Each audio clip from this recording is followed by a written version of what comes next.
শিশুদের পাঠশালাতে আপনাকে স্বাগত। আজ আমরা চতুর্থ শ্রেণীর গণিত সাথী বইয়ের অনুশীলনী 2 অর্থাৎ দ্বিতীয় অধ্যায়ে যে সংখ্যা গঠন আছে এই অধ্যায়ের পুরো সমাধানটা আমরা দেখে নেব এই ভিডিওর মাধ্যমে। তো চলো সমাধানগুলি পরপর দেখে নেওয়া যাক। আমি এগুলি টাইপ করে নিয়েছি আগে। আচ্ছা, একের দাগের বলেছি ক্ষুদ্রতম মৌলিক সংখ্যা ক। ক্ষুদ্রতম মৌলিক সংখ্যা হচ্ছে 2, সব থেকে ছোট মৌলিক সংখ্যা হচ্ছে 2, আর বৃহত্তম ওটা তো নির্ণয় করা যাবে না। আচ্ছা, এখানে সংখ্যাগুলি দেখে নিন। 1 3 1 3 5 7 11। তারপরে আমাদের ড্যাশ ছিল, এর সারির পরবর্তী সংখ্যা এখানে কি হবে? 1 3, একটা কিন্তু মৌলিক নয়, বাকিগুলো দেখো 3 5 7 11 এগুলো মৌলিক সংখ্যা দিয়ে তারপরে 9টা 9 13টা মৌলিক সংখ্যা, তার জন্য ওখানে 13 হয়েছে। গয়েতে কি বলছে? 2 অঙ্কের বৃহত্তম সংখ্যা। 2 অঙ্কের বৃহত্তম সংখ্যা জানি আমরা 99, দুটা নয়। যত অঙ্কের বৃহত্তম সংখ্যা বলবে ততগুলো 9 হয়, আমরা জানি তো। আচ্ছা, 1 মিলিয়ন সমান ভারতীয় পদ্ধতি কত? আমরা তো জানি যে 1 মিলিয়ন সমান 10 লক্ষ। 1 মিলিয়ন সমান 10 লক্ষ। 4 ও 9 এরা কি কি ড্যাশ মৌলিক সংখ্যা। এরা কিন্তু পরস্পর মৌলিক সংখ্যা। পরস্পর মৌলিক সংখ্যা বলতে আমরা বুঝবো যে যাদের গোসাগু, আমরা পরস্পর মৌলিক সংখ্যা বলতে বুঝবো যাদের গোসাগু কিন্তু 1 হয়। গোসাগু 1 হলেই কিন্তু তারা পরস্পর মৌলিক সংখ্যা, এটা মনে রাখবো আমরা। সে দুয়েরগুলো বলেছে তীর চিহ্নের সাহায্যে বাংলা, ইংরেজি ও রোমান সংখ্যা মেলাও, কিন্তু এখানে আমি মিলিয়ে দিয়েছি, একটু আপনারা দেখে নিন। 1 এটা বাংলা, তারপর ইংরেজি, তারপর রোমান সংখ্যা, একটু দেখে নিন। এগুলো বোঝার কিছু নেই।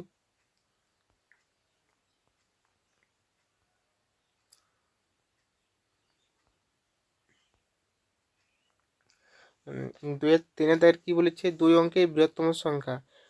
2 অঙ্কের বৃহত্তম সংখ্যা 99, আমরা তো দেখলাম আগেই। 2 অঙ্কের ক্ষুদ্রতম সংখ্যা কত? 10। 2 অঙ্কের ক্ষুদ্রতম সংখ্যা হচ্ছে 10। আর যেহেতু কোথায় লিখতে বলেছিল তার জন্য কোথায় লিখলাম আমি। 4 বলেছে যুগ্ম মৌলিক সংখ্যা। যুগ্ম মৌলিক সংখ্যা, যুগ্ম মৌলিক সংখ্যা কাকে বলে? যে সমস্ত মৌলিক সংখ্যা 2 দ্বারা সম্পূর্ণভাবে বিভাজ্য সেই সংখ্যাগুলোকে যুগ্ম মৌলিক সংখ্যা বলে। যেমন 2 হলো একমাত্র যুগ্ম মৌলিক সংখ্যা, মানে 2 দ্বারা ভাগ চলে যাবে, এরকম সংখ্যাগুলি হচ্ছে যুগ্ম মৌলিক সংখ্যা। 5 কি বলছে? 1 থেকে 20 পর্যন্ত সংখ্যাগুলিকে রোমান সংখ্যায় লেখো। আমি এগুলো করে দিয়েছি, একটু আপনারা দেখে নিন। ভিডিওটা একটু পজ করে দেখে নিন। এগুলি সুন্দরভাবে খাতায় টুকে মুখস্থ করবেন। 6 কি বলেছে? যে মৌলিক সংখ্যাগুলি লেখো। আচ্ছা, মৌলিক সংখ্যাগুলি আর যৌগিক সংখ্যাগুলি, তো আমি এখানে মৌলিক সংখ্যাগুলি করেছি, দিয়ে তারপরে যৌগিক সংখ্যাগুলি। এখানে মৌলিক সংখ্যাগুলিতে একটা বড় ক্ষেত্রের চিহ্ন দিতে বলেছিল, আর যেটা যৌগিক সেগুলোতে বৃত্ত দিতে বলেছিল, কিন্তু আমি আমার সুবিধার্থে আমি যৌগিক আর মৌলিকগুলোকে আলাদা আলাদাভাবে লিখে নিয়েছি। দেখে নিন মৌলিক সংখ্যা। আচ্ছা, মৌলিক সংখ্যা কাকে বলে? যে সংখ্যাগুলিকে 1 এবং সেই সংখ্যা ছাড়া অন্য কোনো সংখ্যা দ্বারা ভাগ করা যায় না, সেই সকল সংখ্যাগুলোকে বলা হয় মৌলিক সংখ্যা। মানে মৌলিক সংখ্যার উৎপাদক দুটি থাকবে। আর যৌগিক সংখ্যা, যে সংখ্যাগুলিকে এক এক এবং সেই সংখ্যা ছাড়াও অন্য কোনো সংখ্যা দ্বারা ভাগ করা যাবে সেই সকল সংখ্যাগুলোকে বলা হয় যৌগিক সংখ্যা, মানে ওদেরকে ভাগ করা যাবে। সাথে বলেছে পরস্পর মৌলিক সংখ্যা হতে হলে তাদের গোসাগু 1 হবে। এখানে কি বলে? সাথের কোয়েশ্চনটা ছিল যে উপরের সংখ্যাগুলির মধ্যে কোনগুলি পরস্পর মৌলিক তা লেখো। আচ্ছা, পরস্পর মৌলিক হতে গেলে কিন্তু তাদের মধ্যে গোসাগু 1 হতে হবে। তো যে একটা যদি আমরা মৌলিক সংখ্যা নিই, এটা যৌগিক সংখ্যা নিই, তাহলে তারা পরস্পর মৌলিক সংখ্যা হবে। তো আমি করে নিয়েছি কিছুগুলো উদাহরণ, আপনারা কিছুগুলো লিখে নেবেন। আমি 2 3 করেছি, কারণ 2 3-এর মধ্যে এদের গোসাগু একই হবে। আর 11 19 করেছি, 8 9 করেছি, 37 47, এইভাবে আপনারাও করে নেবেন বেশ কিছুগুলো। কিন্তু তাদের মধ্যে গোসাগু আমার 1 হতে হবে, তবেই কিন্তু তারা পরস্পর মৌলিক সংখ্যা হবে। 8 নাম্বার কি বলেছে? এখানে আছে, আচ্ছা এখানে প্রতিটি সংখ্যার মধ্যে গ্যাপ আছে 2, মানে জোড় সংখ্যাগুলোকে নিয়েছে। তো আপনারা একটু দেখে নেবেন। 2, 4, 6, 8, 10, 12, 14, 16, 18, 20 এইভাবে সংখ্যাগুলো পরপর জোড় সংখ্যাগুলো এখানে বসেছে। আচ্ছা, বিজোড় সংখ্যা গুণিত বিজোড় সংখ্যা সমান কি হবে? বিজোড় সংখ্যার সাথে বিজোড় সংখ্যা গুণ করলে আমার বিজোড় সংখ্যাই হবে। যদি ধরে নিন এটা 3 আছে, এটা 5, 5 3 দুটো বিজোড় সংখ্যা, 3 3 5 15, এটা বিজোড় সংখ্যা হয়ে গেল। 3 আর 3 দুটো বিজোড় সংখ্যা, এটা গুণ করলে 3 3 9, এটা বিজোড় সংখ্যাই হচ্ছে কিন্তু, তার জন্য বিজোড় সংখ্যাই হবে। 7 8টা কি বলেছি? আচ্ছা, এখানে সব মৌলিক সংখ্যাগুলো বলছি। 7-এর পরে মৌলিক সংখ্যা 11, 11 পরে মৌলিক সংখ্যা হচ্ছে 13, 13 পরে 17, 17 পরে 19, 23, এখানে মৌলিক সংখ্যাগুলো বসেছে। এখানে কিন্তু 26 হবে, 26, 28, 30 এইভাবে এটা 2 2 বেড়ে যাচ্ছে। আমার দাগের কি বলেছে? বিজোড় সংখ্যা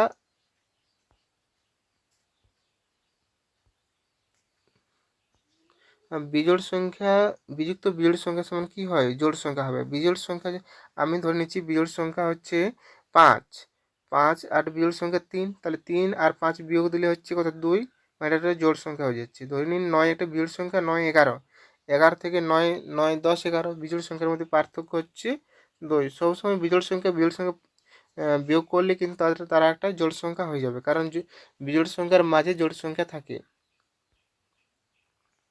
9 তারগুলো বলেছি স্থানীয় মান কত তা লেখো।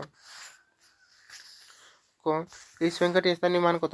7-এর স্থানীয় মান বলেছে আর 3, তাহলে 7-এর পরে কতগুলো সংখ্যা আছে? 1 2 3 4, তাহলে 4টা শূন্য হবে।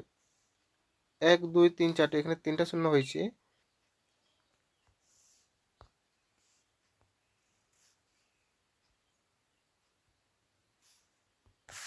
ঠিক আছে। আচ্ছা, 3-এর পরে কটা সংখ্যা আছে? একটা সংখ্যা, তার জন্য 3-এর পরে একটা সংখ্যা হয়েছে স্থানীয় মান। এই সংখ্যাটি 2-এর স্থানীয় মান, 2-এর পরে কতগুলো সংখ্যা আছে? 1 2 3 4 5 6, তার জন্য 2-এর পরে 1 2 3 4 5 ছটা শূন্য বসে গেছে। আর 9-এর স্থানীয় মান, 9-এর পরে কটা আছে? 1 2 দুটো শূন্য, তার জন্য দুটো শূন্য, 900। গয়ে বলেছে এই সংখ্যাটির স্থানীয় মান কত? তাহলে 6-এর পরে 1 2 3 4টে শূন্য, এই 4টে সংখ্যা আছে, তার জন্য 4টে শূন্য বসছে। আর 5-এর দেখো, 5-এর পরে তো কিছু নেই, তার জন্য 5টা নিজেই স্থানীয় মান। 10-এরটি কি বলেছি? এক সংখ্যাটিকে মৌলিক বা যৌগিক কোনোটি বলা হয় না কেন? আচ্ছা, আমাদেরকে সব মনে রাখতে হবে যে আমরা তো মৌলিক বলি সংখ্যাগুলোকে 2 2 3 5 7, এগুলো হচ্ছে মৌলিক সংখ্যা, কারণ তাদের উৎপাদক দুটি থাকে, তার জন্য তারা হচ্ছে মৌলিক সংখ্যা। কিন্তু একের ক্ষেত্রে সেরকম কোনো উৎপাদক নেই, এক তো নিজেই, এককে ভাঙলে কি পাবো? শুধু একই পাবো। তার জন্য এর গুণনীয়ক বা উৎপাদক মাত্র একটি থাকে, তার জন্য এ মৌলিকও নয় আর যৌগিকও নয়। আর দুইটা আবার মৌলিক ও যৌগিক দুটোই বটে।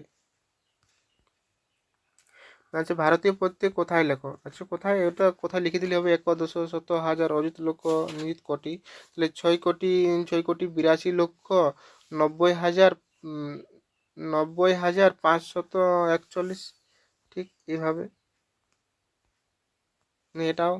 এটা কোথায় লিখে নিতে? 1 10 শত হাজার অযুত লক্ষ নিযুত, 1 10 শত হাজার অযুত লক্ষ নিযুত কোটি, 7,65,68,235, শেষে পূর্ণচ্ছেদ দেওয়া হয়নি। আচ্ছা, গোয়েটা এটা আপনারা পেরিয়ে যাবেন আশা করি এগুলো। সে 12 দাগের কি বলেছে? ভারতীয় আন্তর্জাতিক পদ্ধতি কমা বসিয়ে অঙ্কে লেখো। আমরা তো বাংলার যেখানে ভয়াকার লেখা আছে এটা ভারতীয়, আর যেটা লেখা আছে এটা হচ্ছে আন্তর্জাতিক পদ্ধতি।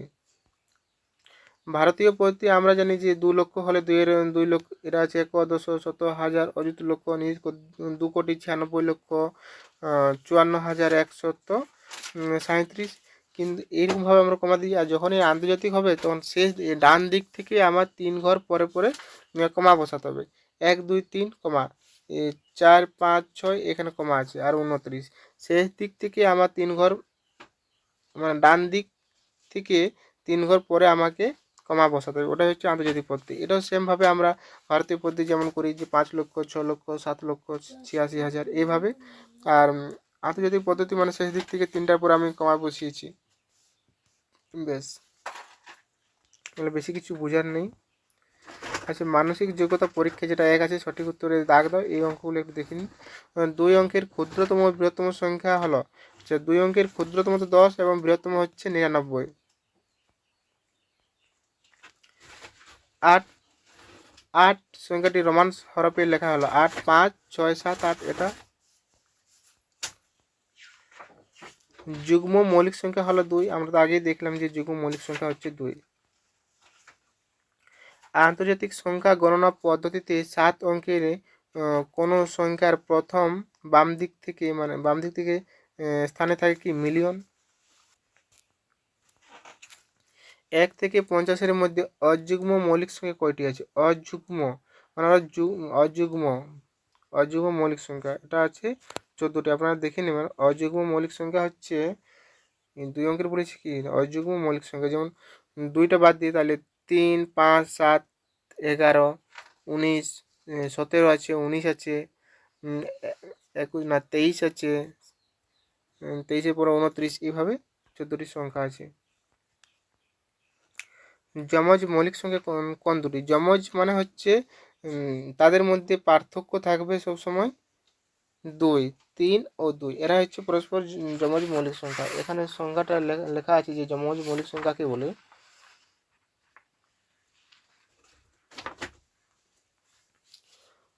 যেসব মৌলিক সংখ্যার অন্তর 2 সেই মৌলিক সংখ্যাগুলিকে যমজ সংখ্যা বলে। যেমন 5 7 আছে, 11 13 আছে, এগুলো হচ্ছে যমজ মৌলিক সংখ্যা। এক সংখ্যাটি কি? এক সংখ্যাটি মৌলিক সংখ্যা নয়, যৌগিক সংখ্যা নয়, উভয় নয়, কোনটাই নয়। এক সংখ্যাটি মৌলিকও নয়, যৌগিকও নয়। মৌলিক সংখ্যার উৎপাদকের সংখ্যা কয়টি? মৌলিক সংখ্যার উৎপাদক সবসময় 2টি থাকে। আমরা তো দেখলাম যে মৌলিক সংখ্যার উৎপাদক হচ্ছে 2টি, 1 এবং সেই সংখ্যাটি নিজে। ঠিক আছে, আমাদের দ্বিতীয় অধ্যায় যে ছিল এটা আমাদের হয়ে গেছে। এরপরে আমরা তৃতীয় অনুশীলনী যে সরলীকরণ যে অধ্যায়টা আছে এটা আমরা পরপর সমাধানগুলো দেখে নেব। তো যদি ভিডিওটি ভালো লাগে অবশ্যই একটি লাইক কমেন্ট এবং শেয়ার করে যাবেন। Thank you for watching this video.